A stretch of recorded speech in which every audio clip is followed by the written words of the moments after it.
Hello everyone. Moving forward with our next section, that is functions of marketing. So in this video lecture we are going to discuss about the different functions of marketing, which is very much important from your board's point of view. So when we talk about the functions of marketing, the first function of marketing is that gathering and analyzing market information. So when we talk about the gathering and analyzing of market information, that means for every marketer or for every producer, it is utmost important to gather and analyze the market of a product so that he can launch his product and he can sell his product easily inside a market. जब हम gathering और analysing of market information के बारे में बात करते हैं तो यहाँ पे हर एक प्रोडक्ट और हर एक प्रोड्यूसर कि ये हम बोल सकते हैं अटमोस्ट इम्पॉर्टेंट है, या उसके लिए सबसे ज़्यादा ज़रूरी यही है कि वो मार्केट की इन्फॉर्मेशन को कलेक्ट करे। मार्केट की इन्फॉर्मेशन को कलेक्ट करें मतलब कि मार्केट में किस तरह के प्रोडक्ट की ज़रूरत है, और साथ ही साथ अपने कलेक्ट किए गए इन्फॉर्मेशन को एनालाइज करे कि क्या वो उस तरीके के प्रोडक्ट को मैन्युफैक्चर कर सकता है। जैसे अगर हम अभी आज के टाइम में देखें तो जो कोविड-19 का जो टाइम चल रहा है, तो आज के डेट में कोई भी प्रोड्यूसर वो यही चाहेगा कि वो ज़्यादा से ज़्यादा सैनिटाइज़र और मास्क का प्रोडक्शन करे।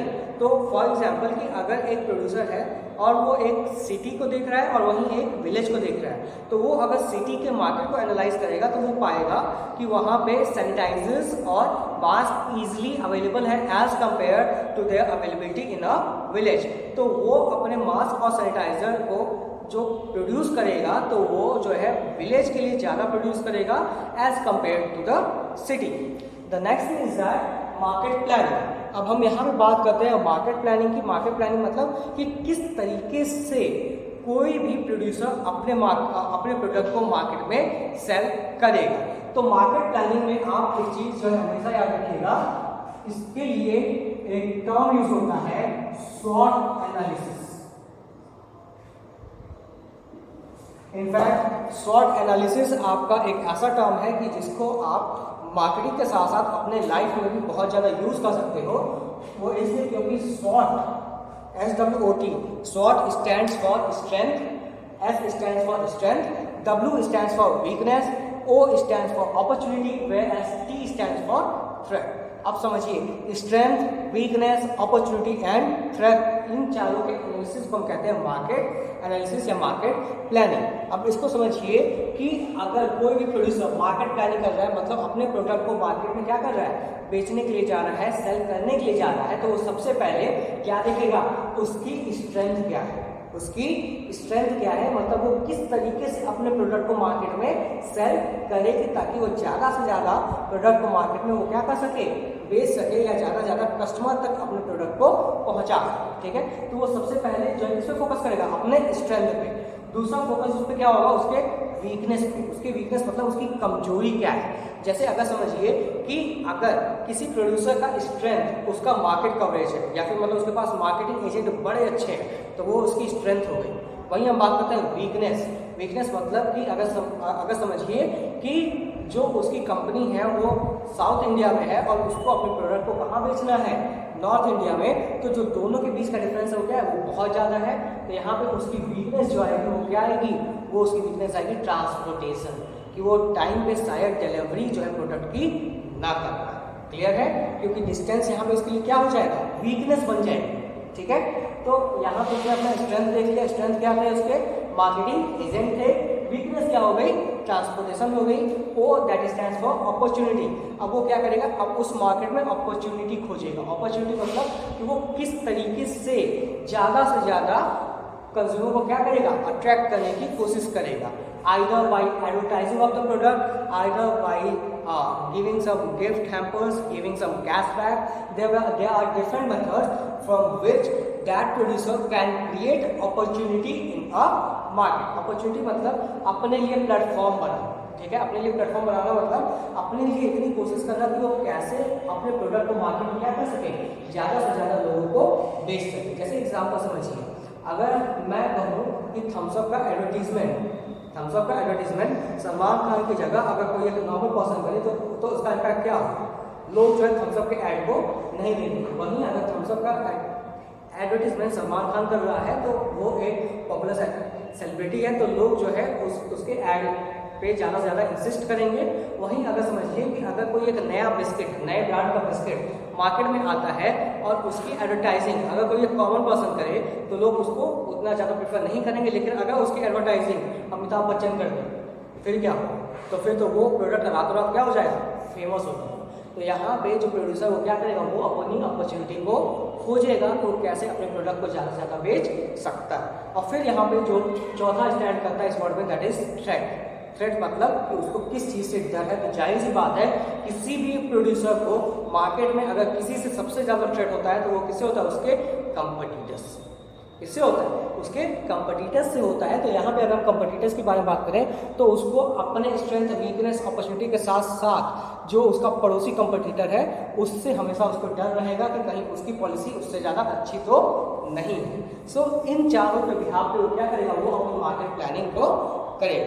I think I am good with this. So now moving forward with product designing and development. तो जब हम बात करते हैं प्रोडक्ट डिजाइनिंग एंड डेवलपमेंट की, तो प्रोडक्ट डिज़ाइनिंग में बहुत ज़्यादा इंपॉर्टेंट रोल प्ले करता है। और बहुत ज़्यादा इंपॉर्टेंट रोल इसलिए प्ले करता है क्योंकि अगर आपने प्रोडक्ट को अच्छे से डिज़ाइन नहीं किया तो आपका प्रोडक्ट शायद मार्केट में सेल नहीं हो पाएगा।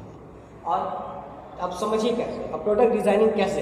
अब जैसे हम मान के चलते हैं कि अगर कोई सेलफोन है तो सेलफोन जो वो क्या होगा, वो एक रेक्टेंगुलर शेप का होगा, वो एक रेक्टेंगुलर शेप का होगा। लेकिन अगर कोई सेलफोन आ जाए जो सर्कल, फिर क्या होगा। जाहिर सी बात है कि एक सर्कल मॉडल का सेल फोन मार्केट में चलाना या रन कराना थोड़ा सा टफ हो जाएगा as compare to that normal shape of that cell phone.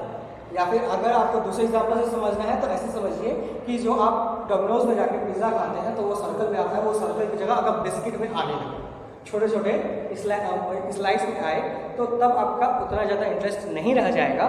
तो इसलिए क्या होता है कि जो प्रोडक्ट डिज़ाइनिंग है, प्रोडक्ट डिज़ाइनिंग ऐसी हो कि लोग प्रोडक्ट के ही डिज़ाइन से ज़्यादा से ज़्यादा अट्रैक्ट हो जाए और साथ ही टाइम टू टाइम उस प्रोडक्ट में डेवलपमेंट भी होना चाहिए। अब देखिए प्रोडक्ट डेवलपमेंट का सबसे सही एग्जाम्पल अगर आज के टाइम में अगर हम कंसिडर करें तो वह स्मार्टफोन्स। स्मार्टफोन में टाइम टू टाइम इतने ज़्यादा फीचर्स ऐड होते जा रहे हैं कि उसके बारे में हम सोच भी नहीं सकते। इट माइट बी पॉसिबल कि कल को स्मार्टफोन के साथ साथ मतलब आप स्मार्टफोन से शायद अपनी कार को भी ड्राइव करने लगो, ऐसे भी प्रोग्राम्स बन सकते हैं। So basically time to time किसी भी प्रोड्यूसर को जो है वो क्या करना चाहिए, अपने प्रोडक्ट की डिज़ाइनिंग अच्छी करनी चाहिए और साथ ही साथ उसको टाइम टू टाइम अपने प्रोडक्ट में नए नए फीचर्स को ऐड करके डेवलपमेंट भी करना चाहिए। Moving forward with the fourth function of marketing, that is standardization and grading. अब यहाँ पे समझिए स्टैंडर्डाइजेशन एंड ग्रेडिंग। स्टैंडर्डाइजेशन का मतलब होता है कि आपको अपने प्रोडक्ट का standard time to time increase करना है, दूसरों से बेहतर बनाना। दूसरों से बेहतर बनाने का मतलब है कि जैसे अगर हम बात कर रहे हैं कि आज के डेट में अगर आप सैनिटाइजर्स को यूज़ कर रहे हो, सैनिटाइजर्स को परचेज कर रहे हो तो आप सबसे पहले उसमें क्या चेक करते हो कि उसमें कितना परसेंट अल्कोहल है। तो यहाँ पे आप क्या कर रहे हो कि यहाँ पे जो कंपनीज हैं वो क्या कर रही हैं, वो ज़्यादा से ज़्यादा अल्कोहल को सैनिटाइजर्स में यूज़ कर रही हैं in order to make it more standardized. Okay, standardized means increasing the standard of the product. Standard of product, it means you can see that it looks, its appearance, how it looks, how that product is physically appear. For example, अब इसका अगर और simple example लो standardization of product का, तो आप cellphone में देख सकते हो एप्पल, जो एप्पल मोबाइल्स होते हैं वो क्या होता है, उनको एक स्टैंडर्ड प्रोडक्ट माना जाता है। क्यों? उनके फीचर्स बहुत अच्छे होते हैं, उनके सेलफोन जो है कभी हैंग नहीं करते हैं, उनका बैटरी बैकअप भले ही कम हो लेकिन उनके सेलफोन में आप अगर उसकी 100% मेमोरी भी यूज़ कर लो तो आपका सेलफोन कभी भी हैंग नहीं करेगा। क्यों? उसका स्टैंडर्ड इतना हाई है। क्लियर है? अब हम बात करते हैं ग्रेडिंग। ग्रेडिंग का मतलब होता है सॉर्टिंग मतलब खोजना। ठीक है, तो ग्रेडिंग में मतलब कि आप इजीली ग्रेड कर सको, आप इजीली उसको खोज सको, इस तरीके का आपको अपना प्रोडक्ट मैन्युफैक्चर करके रखना चाहिए। अब ये ग्रेडिंग आप डिफरेंट तरीके से कर सकते हो। ठीक है, तो ग्रेडिंग का सिंपल सा मतलब है कि आप जितना ज़्यादा अपने प्रोडक्ट को हाई करते जाओगे उतना ज़्यादा आपको ग्रेड मिलता जाएगा, उतना ज़्यादा आप मार्केट में और ज़्यादा अपने कंपटीटर से आगे बढ़ते जाओगे। Okay, so moving forward with our fifth function of marketing, that is packaging and labelling. So when we are talking about packaging, so packaging का सिंपल सा मतलब है कि आप अपने पैकेज को, मतलब अगर आपने कोई प्रोडक्ट बना लिया तो आपको उसकी प्रॉपर पैकेजिंग भी करनी है। यहाँ पे एग्जांपल समझिए टूथपेस्ट का। टूथपेस्ट जनरली क्या होता है, पेस्ट फॉर्म में आता है, सेमी लिक्विड फॉर्म में आता है। सेमी क्या, वो मॉल्टन लिक्विड के फॉर्म में आता है, मतलब वो 75% सॉलिड होता है, 25% लिक्विड होता है। लेकिन अगर आप समझिए कि अगर आपने उसकी प्रॉपर पैकेजिंग नहीं की, मतलब सीधे उठाया, और कंपनी ऐसा तो करेगी नहीं ना कि वो जगह जगह टैंक्स लेके जाए और आप वहाँ पे अपना ब्रश लगाओ और आपके उस ब्रश पे जो है ऑटोमेटिकली पेस्ट ड्रॉप हो जाए, ऐसा तो पॉसिबल नहीं है। तो उस पेस्ट को जगह जगह पहुंचने के लिए आपको उसकी प्रॉपर पैकेजिंग करने की ज़रूरत है, और इसीलिए टूथपेस्ट ट्यूब्स आते हैं कि जो उस प्रोडक्ट को क्या करते हैं, अच्छे से पैकेज करते हैं। और साथ ही साथ the next thing is labelling. Labelling मतलब कि आप जो है उसको बेटर से बेटर तरीके से लेबल करो, अच्छा से अच्छा उसको नाम दो, कि ताकि उसको ईजिली फाइंड आउट किया जा सके कि ये पेस्ट है, ये सोप है। डिफरेंट तरीके से आपको इसको करना चाहिए। Next thing is branding. Okay, so for selling of a product, branding is the most important thing, because branding helps as a type of advertisement for that product. Example समझिए, अगर कोई सेलफोन कोई नई कंपनी लॉन्च कर रही है और same उसी टाइप के सेलफोन को सैमसंग लॉन्च कर रही है, तो यहाँ पे क्या होगा, सैमसंग का ब्रांड ही काफ़ी है उस सेलफोन के सेल्स को ज़्यादा से ज़्यादा इंक्रीज करने के लिए। और ब्रांडिंग जो होनी चाहिए, ब्रांड नेम आपका शॉर्ट एंड सिंपल होना चाहिए, जिसको आप इजीली प्रोनाउंस कर सको। जैसे फॉर एग्जांपल HCL क्या है, बहुत छोटा सा नाम है, लेकिन अगर आप इसका फुल फॉर्म देखोगे तो HCL का फुल फॉर्म जो है आपको डिफरेंट मिलेगा, हिंदुस्तान कंप्यूटर लिमिटेड करके मिलेगा। अगर आप HP कंप्यूटर्स देखते हो, HP, तो HP का फुल फॉर्म होता है हैवलेट पैकयार्ड। अब आप किसी कंप्यूटर के शॉप पे जाओ और उसको कहो हैवलेट पैकयार्ड के कंप्यूटर दिखाना, तो हैवलेट पैकयार्ड जो है वो बोलने में थोड़ा सा टफ है, उससे काफ़ी ज़्यादा इजी है कि आप क्या बोलो, HP के कंप्यूटर दिखाओ। So that brand name should be short and simple which can be easily pronounceable, okay, कि जिसको इजिली कोई भी बोल सके। और यही ब्रांड जो है एक तरीके से आपका इंटेंजिबल एडवर्टीजमेंट की तरह यूज होते हैं, मतलब लोग इसको अगर आसानी से बोल सकते हैं तो ज़्यादा फोकस इन्हीं पे होता है। Seventh one is customer support service.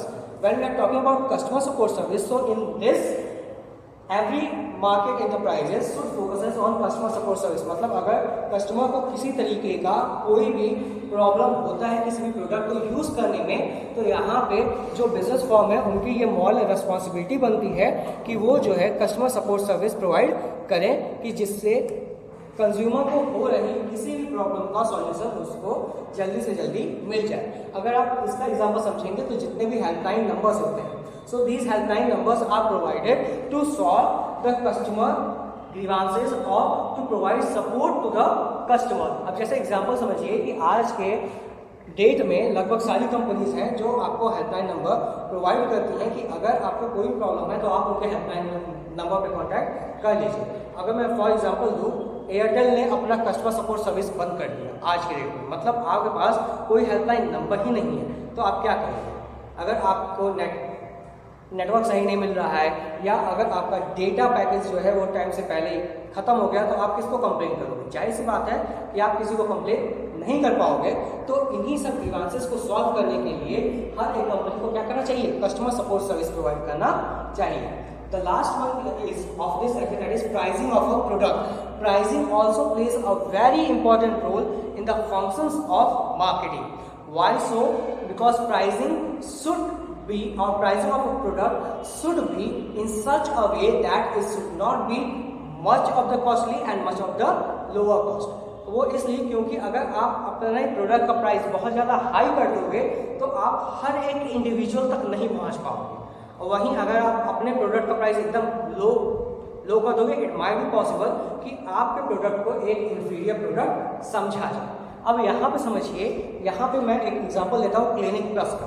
Clinic plus shampoo जो है तो वो कभी इंडिया का नंबर 1 शैम्पू बन गया था। उसके पीछे रीज़न क्या था? उसके पीछे रीज़न था उसकी प्राइसिंग, उसकी जो प्राइसिंग थी वो उसके पीछे रीज़न थी कि कैसे क्लिनिक प्लस एक टाइम पे इंडिया का नंबर 1 शैम्पू बन गया था। Clinic Plus was the first shampoo brand to manufacture और टू पैकेज इस शैम्पू इन 50 पैसा पैकेट, 50 पैसे के पैकेट में शैम्पू को पैक करने वाला क्लिनिक प्लस जो है वो पहला ऐसा शैम्पू था। अब जाहिर सी बात है कि हमारे इंडिया में सभी लोग एक 80-90 रुपए का बॉटल का शैम्पू परचेज नहीं कर सकते थे, तो उसने 50 पैसे में शैम्पू निकाला और वो 50 पैसे में जो उसने शैम्पू निकाला तो उस शैम्पू ने इतना मैसिव परफॉर्म किया, इतना अच्छा परफॉर्मेंस किया कि लगभग हर एक घर में क्लिनिक प्लस शैम्पू यूज होने लगा। तो इसीलिए जो है प्राइसिंग ऑफ अ प्रोडक्ट भी हमारा मोस्ट इंपॉर्टेंट रोल प्ले करता है और प्राइसिंग ऑफ अ प्रोडक्ट इस तरीके से भी होना चाहिए प्रोड्यूसर को लॉस ना हो, क्योंकि अगर प्रोड्यूसर को लॉस होगा तो इस केस में क्या होगा कि प्रोड्यूसर भी जो है ज़्यादा दिनों तक फर्म को अपने चला नहीं पाएगा। So with this, I am taking a pause here. In my next video lecture, I will cover the rest 4 functions of marketing. Till then, stay home, stay safe. God bless you.